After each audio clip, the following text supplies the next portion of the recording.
Assalamualaikum warahmatullahi wabarakatuh anak-anak. Waalaikumsalam warahmatullahi wabarakatuh.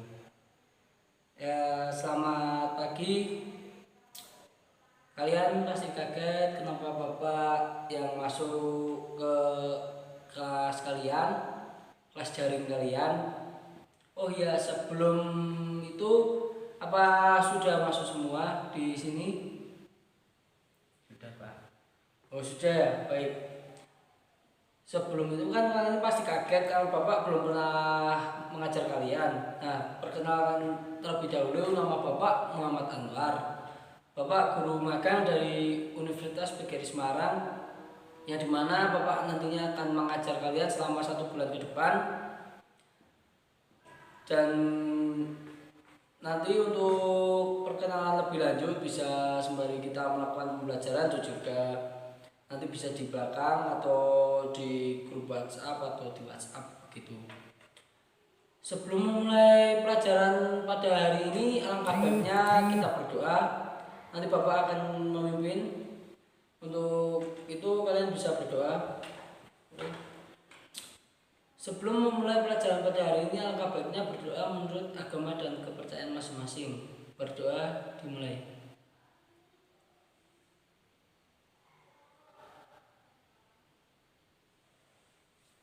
Berdoa selesai. Oh ya, untuk pembelajaran kali ini kalian ada yang tahu nggak kita mau membahas tentang apa? Belum, Pak. Belum ya? Ya belum, karena Bapak juga kan baru pertama ngajar, mungkin belum ada komunikasi tentang materi yang akan dibahas sekarang. Oke, mungkin sebelum memasuki pembelajaran Bapak akan menunjukkan gambar kepada kalian. Gambar ini nantinya coba kalian tebak ini termasuk gambar apa gitu. Kalian bisa menebak untuk gambar ini. Jelas tidak ini gambar apa? Kurang jelas, Pak. Kurang jelas ya. Ini Bapak dekatkan lagi ke kalian. Coba kalian tebak ini gambar apa? Orang sedang ngobrol, Pak. Iya, ini emang orang sedang ngobrol.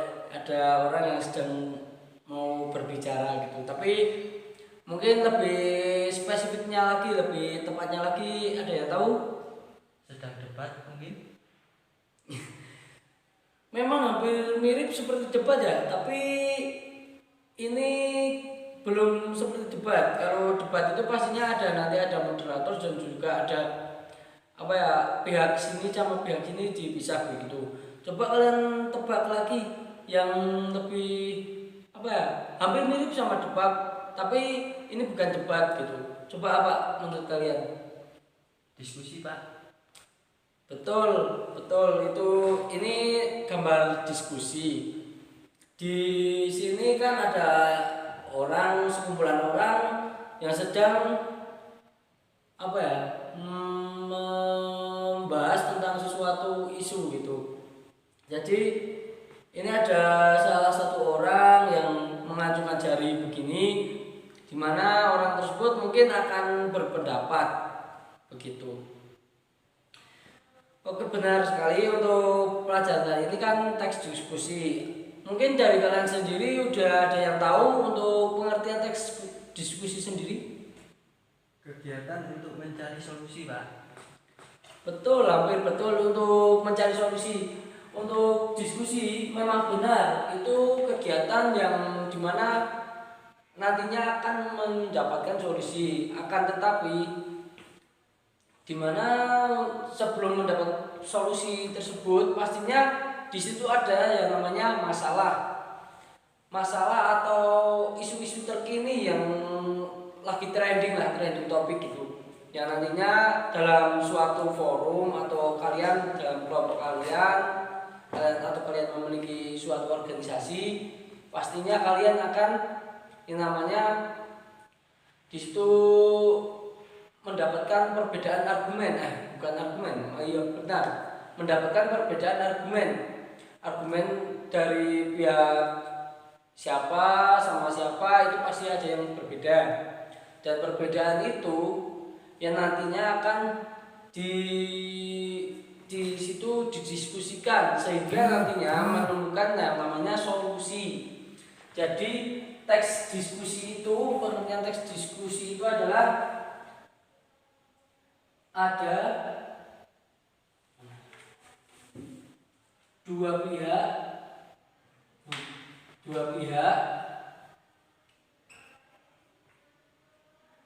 pro dan kontra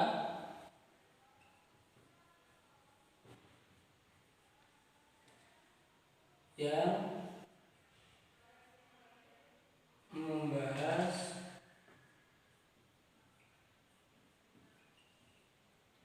tentang suatu isu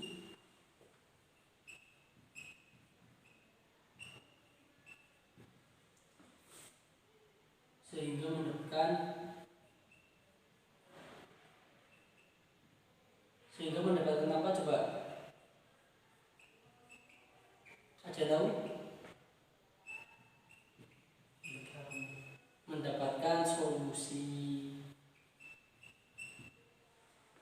Itu untuk pengertian dari teks diskusi itu kurang lebihnya seperti itu, yaitu teks yang memberikan dua pendapat berbeda, yaitu antara pihak pro dan juga kontra, yang dimana kedua pihak itu nantinya membahas tentang suatu isu terkini atau suatu permasalahan dalam hal yang sedang kalian bicarakan begitu, yang sehingga nantinya di situ akan mendapatkan suatu solusi atau penengahan dari antara pendapat kalian dan juga pendapat teman kalian begitu. Kurang lebihnya pengertiannya seperti itu. Selanjutnya untuk struktur teks diskusi, apakah kalian paham? Struktur teks diskusi. Ada yang tahu struktur teks diskusi itu apa saja? Pendukung.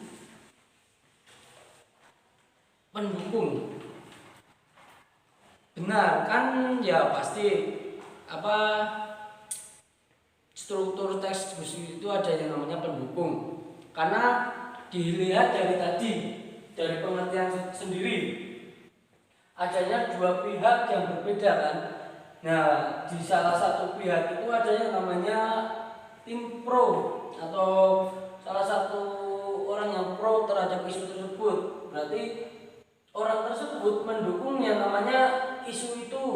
Isu itu didukung oleh orang yang tersebut bahwa isu itu misal benar adanya atau emang seperti itu atau bagaimana. Untuk yang pertama seperti itu. Struktur ya.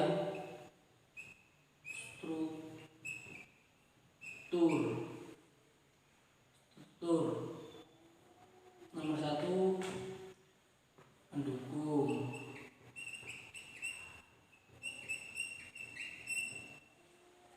Selain pendukung, kalian ada yang tahu lagi nggak? Kan ini ada yang namanya pro dan juga kontra. Pro sebagai pendukung dan kontra ada tahu? Menentang, Pak. Bentar, benar. Maaf. Nah, ya nama yang tim kontra itu pastinya itu menentang atau kayak menyangkal. Namanya isu itu seperti itu begitu.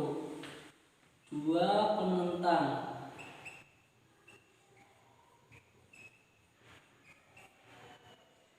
Yang ketiga ada yang tahu? Tidak, Pak. Tidak tahu ya?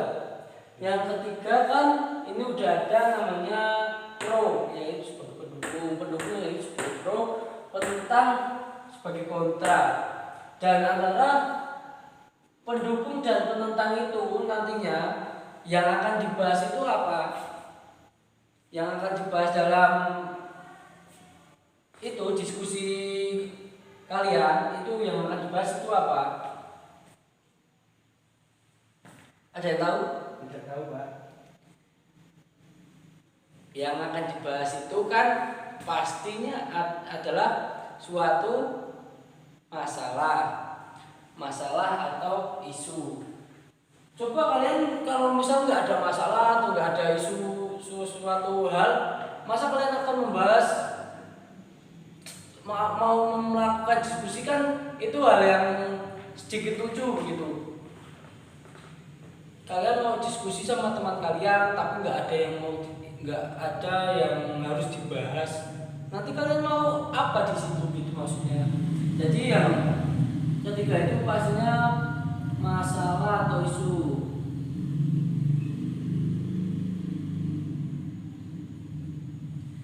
Masalah atau isu. Untuk masalah atau isu sendiri, kalian udah paham ya artinya apa aja itu?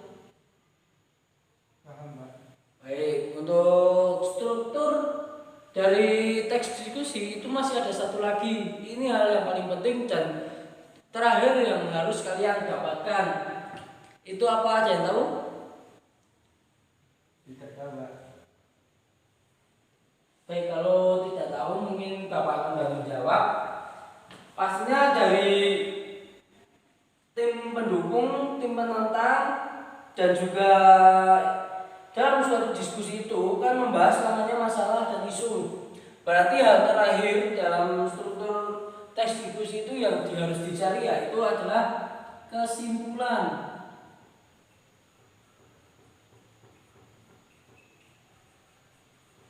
Kesimpulan itu harus didapatkan dalam diskusi tersebut. Kalian percuma lah kalau kalian diskusi penyelebar ini kok di situ kalian nggak mendapatkan namanya kesimpulan atau ya nantinya disebut solusi juga begitu. Oke, mungkin untuk pengertian dan juga struktur kalian sudah paham ya. Paham, Pak. Untuk pembahasan selanjutnya, Bapak ini hapus ya, kalian nanti akan Bapak kirimkan file. Jadi nanti kalian bisa mempelajari terlebih lanjut di situ.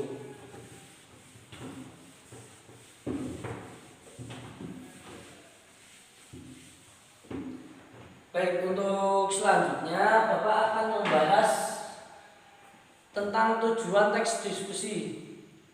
Dari tujuan teks diskusi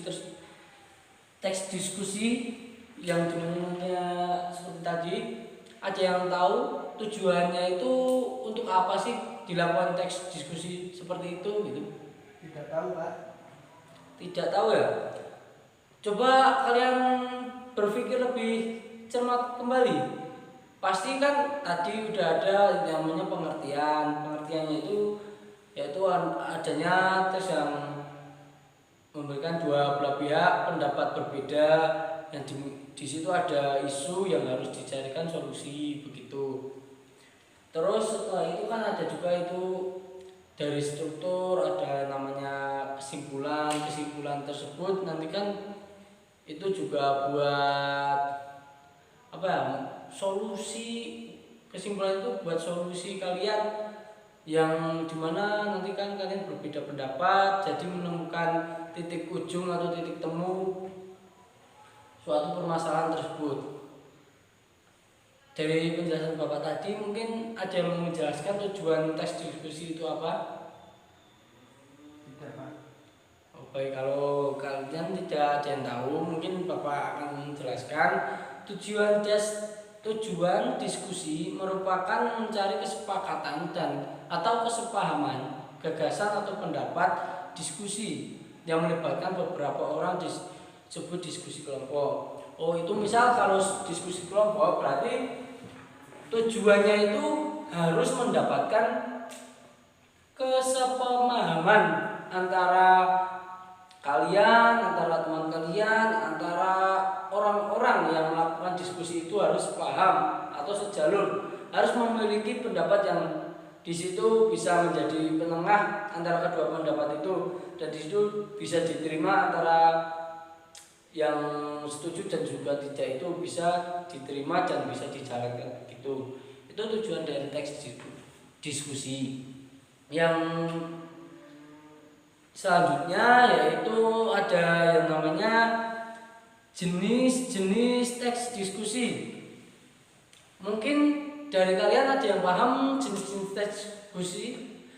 Jenis-jenis teks diskusi kan banyak itu, jenis-jenis teks diskusi itu banyak sekali.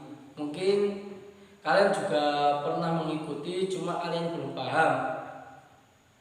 Ada yang tahu apa saja itu jenis-jenis teks diskusi? Mungkin seminar, Pak. Benar. Seminar itu termasuk jenis-jenis teks diskusi, di mana di situ ada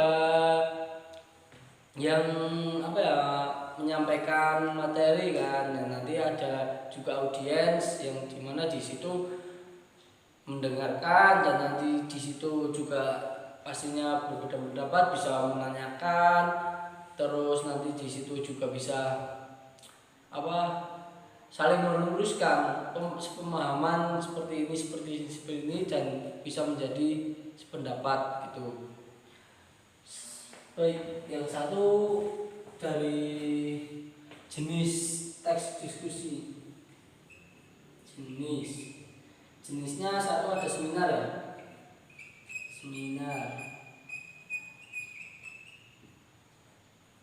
Kedua, ada yang tahu lagi apa jenis-jenis teks diskusi selain seminar? Ada yang tahu? Tidak tahu, Pak. Oke, kalau mungkin kalian kurang sering mendengar kata-kata dari kecuali seminar ini ya. Jadi untuk jenis teks diskusi itu ada beberapa, yaitu ada seminar dan juga ada sarasehan,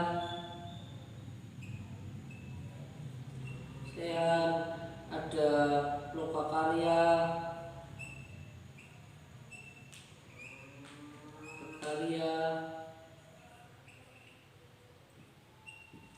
dan juga ada beberapa lagi seperti diantaranya seperti diskusi panel dan juga kongres, itu juga termasuk muktamar juga itu. Berarti jenis-jenis teks diskusi itu ada banyak. Untuk mempelajari jenis-jenis teks diskusi, maksudnya seminar itu apa, sarasehan itu apa, dan juga lokakarya itu apa, mungkin nanti kalian juga bisa mempelajari yang ada di teks yang Bapak kirimkan. Untuk selebihnya sih teks diskusi jenis-jenisnya seperti itu. Terus selanjutnya Bapak akan membahas tentang kaidah kebahasaan teks diskusi. Dari kalian sendiri ada yang sudah tahu kebahasan dari teks diskusi? Tidak, Pak. Kalau belum tahu Bapak sebutkan. Kebahasan teks diskusi itu memiliki beberapa ciri kebahasaan teks diskusi, yaitu menggunakan tanda hubung perlawanan. Ada yang tahu tanda hubung perlawanan itu seperti apa? Tetapi mungkin, Pak. Benar, tapi itu termasuk tanda hubung perlawanan.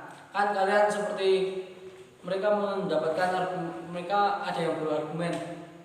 Contoh kecil kayak contoh kecil gini aja lah. Bumi itu bundar, ada yang berargumen seperti itu, dan kalian ada yang pihak kontra langsung masuk, izin masuk terus, tetapi kan bumi itu kenapa bumi itu bisa diinjak dan juga nggak tumpah gitu? Karena bundar pasti dari satu sisinya ada yang di bawah gitu, mungkin seperti itu. Nah itu tetapi bisa menjadi kebahasan dari teks diskusi. Selain tetapi ada yang tahu lagi? Sedangkan mungkin, Pak.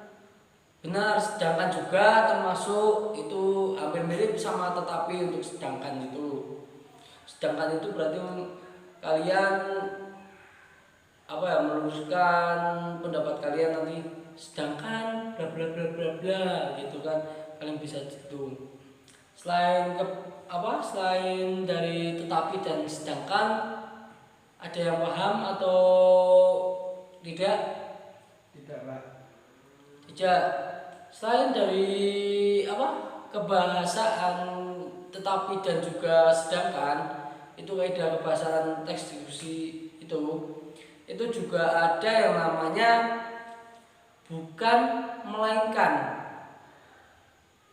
Bukan, maksudnya contoh kecilnya bukannya seperti ini gini terus, melainkan ini berarti kalian bukan itu menjelaskan fakta yang kalian pikirkan, terus melainkan itu berarti kalian memberikan bukti begitu. Selain itu juga ada yang namanya mengawali dengan kalimat tanya. Kalian juga di situ harus menggunakan kalimat tanya untuk melawan argumen melawan argumen yang berbeda dengan kalian begitu. Berarti nanti kalimat tanya itu kan ada 5W 1H. Nanti di situ kalian harus memberikan kalimat-kalimat kata-kata itu, kata-kata tanya seperti itu. Seperti apa benar kayak gini? Tuh, kapan ini? Mengapa? Kalimat dan seterusnya itu merupakan kalimat tanya. Untuk selanjutnya Bapak akan sebelum melanjutkan materinya, dari yang sudah kita bahas, apakah kalian sudah paham atau ada yang mau ditanyakan? Tidak Pak. Tidak. Ini tidak ada yang mau bertanya karena kalian sudah paham atau emang kalian tidak mau paham gitu? Insya Allah sudah paham Pak. Oh baik, kalau kalian sudah paham berarti Bapak akan melanjutkan untuk materi selanjutnya. Untuk materinya selanjutnya itu ada yang namanya fungsi teks diskusi. Bapak tulis lagi.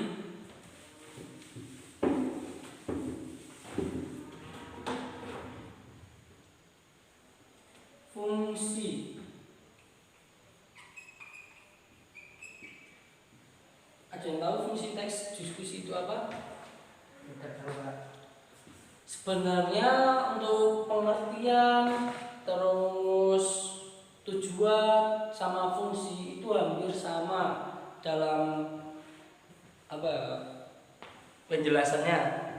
Kalau fungsi sendiri itu ya digunakan untuk melihat suatu masalah dari berbagai perspektif. Berarti fungsi dari diskusi itu kalian bisa melihat dari berbagai sudut pandang. Sudut pandang mereka seperti ini, oh iya ya seperti ini. Terus sudut mereka seperti ini, oh iya ya berarti oh ada benarnya juga mereka mengatakan seperti ini, oh iya mereka juga ada benarnya.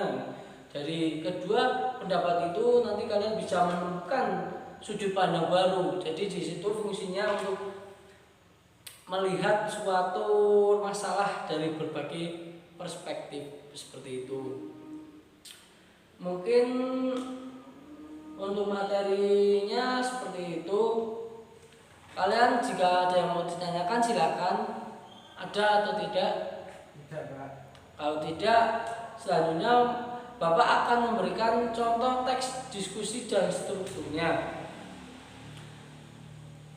Contoh teks diskusi nanti Bapak akan kirimkan filenya, nanti kalian bisa baca, terus nanti kalian bisa pahami juga di situ sebelum kalian mengerjakan tugas. Bapak sudah kirim filenya, silakan untuk kalian membaca file tersebut sebelum Bapak bertanya-tanya terlebih lanjut, karena kalian kan sudah paham, nanti Bapak yang tanya gitu. Baik, silakan untuk dibaca. Bapak beri waktu 5 menit untuk membaca file tersebut.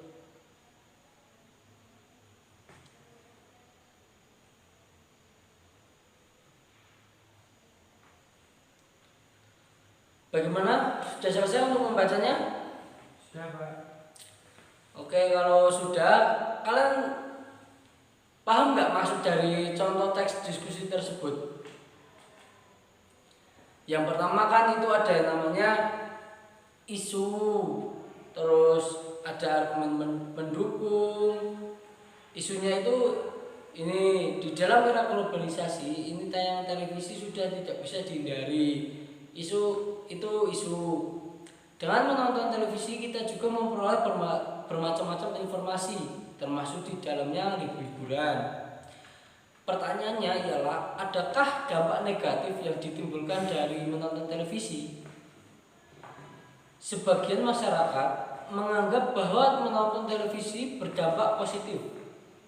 Tetapi banyak juga masyarakat yang menganggap bahwa menonton televisi berdampak negatif. Nah, dari isu tersebut berarti kan ada dua argumen yang berbeda, yaitu satu pihak menyatakan bahwa menonton televisi itu memiliki dampak yang positif, dan satu pihak lagi bahwa menonton televisi itu memiliki dampak yang negatif.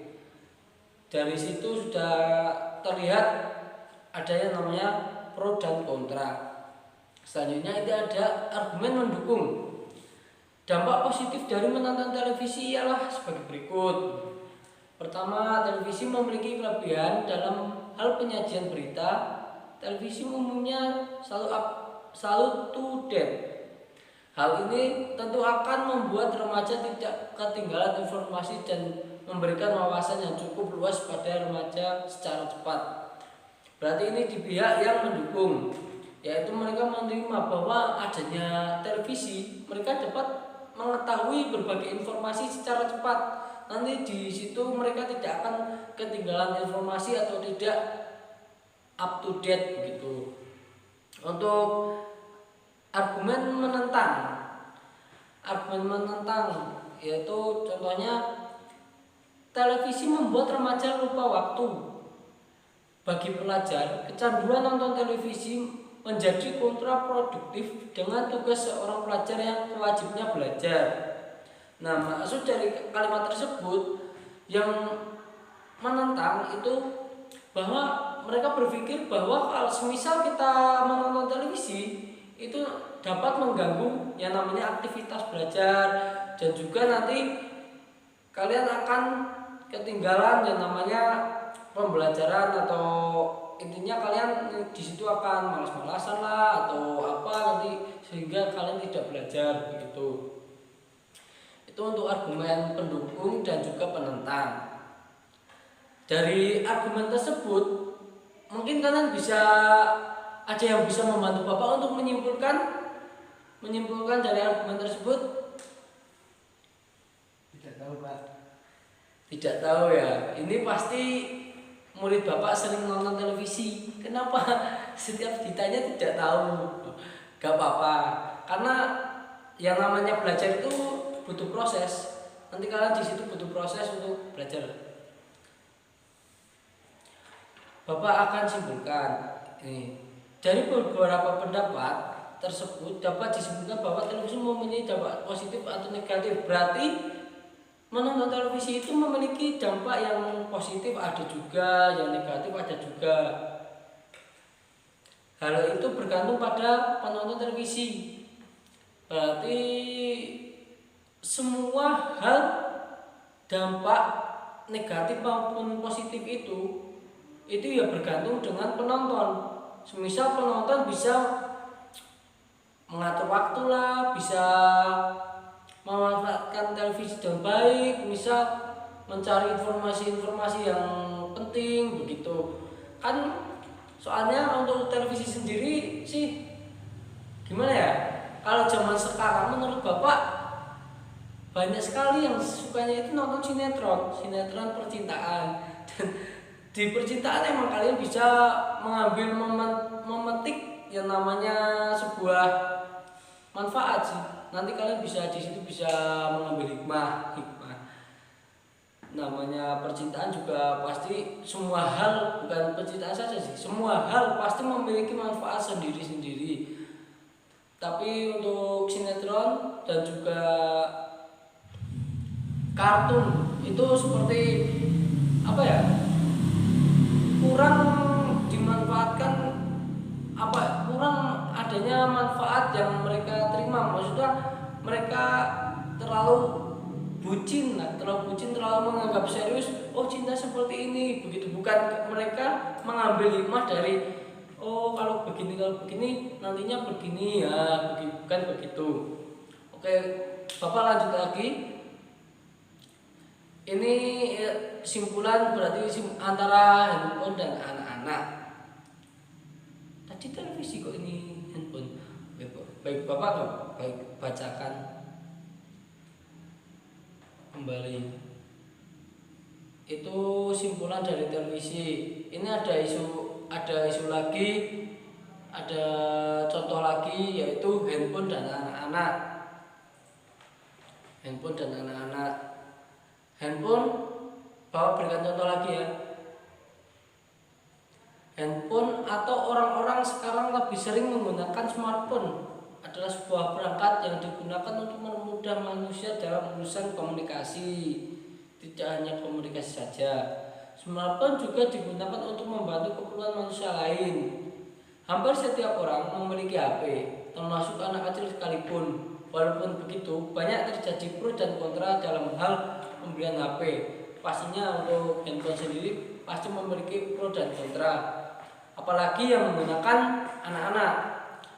Nanti misal anak itu bisa memanfaatkan dengan baik, misal untuk komunikasi dengan orang tua atau untuk mencari sebuah pembelajaran, itu mereka berarti pintar dalam memanfaatkan handphone. Itu sisi positifnya, nanti kalian bisa mengambil banyak sisi positif di situ. Akan tetapi kalau misal anak-anak tersebut nantinya menggunakan handphone dengan membuka situs-situs yang yang enggak layak lah, namanya ya situs sara dan saru gitulah, itu enggak boleh. Nanti di situ ada sisi negatif sendiri yang bisa mempengaruhi anak tersebut menjadi bodoh lah, menjadi nanti mengikuti hal-hal yang itu seperti itu gitu kan, itu nggak baik untuk anak. Nah, kurang lebihnya untuk handphone dan anak kan pro dan kontranya seperti itu. Untuk kesimpulan sendiri berdasarkan kedua argumen di atas, kesimpulan yang dapat kita dapatkan adalah bahwa pembelian HP untuk anak-anak sebenarnya tidak wajib. Namun jika memang sangat diperlukan, orang tua harus memberikan pengawasan ketat kepada anaknya. Orang tua harus mengetahui apa saja yang diakses oleh anaknya dan selalu mengingatkan akan hal baik yang boleh diakses dan hal buruk yang tidak boleh diakses agar tidak terjerumus ke dalam hal-hal yang negatif. Jadi kesimpulannya seperti itu. Kalian boleh memiliki handphone dan juga nanti bukan kalian, adik kalian lah, kalian silakan memiliki handphone, tapi jangan sampai kehilangan dari pengawasan kalian, nanti sampai mengakses hal-hal yang tidak diperlukan seperti itu. Mungkin contohnya seperti itu. Jika nanti kalian kurang paham, kalian bisa bertanya kepada Bapak. Mungkin Bapak akan memberikan tugas kepada kalian. Selanjutnya Bapak akan memberikan tugasnya yaitu kalian buatlah teks diskusi yang dimana nanti kalian tulis seperti contoh tersebut, isunya apa, argumen pendukung apa, argumen menentangnya apa, dan juga kesimpulannya apa. Nanti kalian ditulis di situ. Untuk materinya sendiri atau untuk temanya sendiri nanti kalian bisa mencari sendiri, Bapak bebaskan. Nanti kalian bisa mencari yang sedang trending lah atau yang lagi apa gitu. Kalian boleh Bapak bebaskan. Untuk pengumpulannya sendiri nanti teks tersebut dibuat dalam file, terus nanti dikirim ke ketua kelas. Terus ketua kelas nanti yang mengumpulkan kan, berarti nanti ketua kelas itu jadikan satu folder dan nanti dikirim ke bapak seperti itu. Untuk tugasnya seperti itu, kalian sudah catat ya? Iya Pak. Oke, sudah. Jangan lupa untuk mengumpulkan tugasnya dan pengumpulannya itu sesuai yang ditentukan, jangan sampai terlambat. Sebelum mengakhiri pelajaran kali ini, Bapak akan sedikit mengevaluasi kepada kalian untuk memahami apakah kalian sudah benar-benar paham tentang materi tersebut atau belum. Baik, Bapak akan bertanya kepada salah satu dari kalian. Baik, untuk ini namanya siapa yang itu? Namanya siapa? Ya kamu, namanya siapa? Haji Saputra Pak. Ya, saya ingin tanya kepada Adi Saputra. Setelah Adi mendapatkan materi tadi dari Bapak, Adi sudah paham belum apa yang dimaksud dengan diskusi? Belum Pak. Nah, kok belum? Ini pasti belum memperhatikan. Katanya tadi sudah paham. Baik, Bapak jelaskan lagi. Apa ya? Yang dimaksud dengan diskusi itu adalah teks yang dimana di situ terdapat dua belah pihak yang berbeda pendapat yang sedang membahas tentang isu dan juga di mana nantinya mereka akan harus menemukan solusi yang namanya solusi atau kesimpulan. Sudah paham? Paham Pak. Coba ulangi, bisa tidak? Dua orang yang berbeda pro dan kontra, dan di mana di situ berbeda pendapat dan juga membahas tentang isu yang harus diselesaikan untuk mencapai atau mendapatkan kesimpulan atau solusi. Coba ulangi, Adi. Dua orang Ya, yang Adi pasti nggak memperhatikan baik, nggak apa-apa. Mungkin yang lain sudah paham atau belum? ya Pak. Sudah ya, untuk yang lain sudah paham. Nanti Adi jangan lupa untuk belajar kembali. Nanti Bapak kirim file dan jangan lupa untuk dibaca. Mungkin untuk waktunya karena sudah hampir habis, jadi Bapak akan cukupkan sekian untuk pelajaran kalian hari ini. Untuk minggu depan kalian mengumpulkan tugasnya dan juga nanti akan kalian bahas. Mungkin ada yang menyetokkan dan juga bisa kalian lanjutkan untuk materi-materi selanjutnya. Mungkin cukup sekian dari Bapak. Bila Bapak ada kata yang ribet, ada yang kata salah, mohon dimaafkan. Karena manusia itu emang banyak salah dan tempat salah, begitu kata orang seperti itu. Kalau kata Bapak sih ya manusia itu benar. Benar, kenapa benar? Karena manusia itu memiliki pemikiran dan juga apa yang berbeda lah. Intinya saling menghargai satu sama lain. Karena yang tahu salah atau benar itu pastinya yang di atas, seperti itu, bukan manusia lainnya. Baik, Bapak cukupkan sekian untuk materi kali ini. Sebelumnya Bapak akan membimbing doa untuk mengakhiri perkuliahan kali ini. Langsung aja untuk mengakhiri perkuliahan. Maaf, Bapak masih terbawa dengan suasana kuliah sampai bilang perkuliahan. Bapak ulangi ya untuk mengakhiri pelajaran pada hari ini, alangkah baiknya kita berdoa menurut agama dan kepercayaan masing-masing. Berdoa dimulai.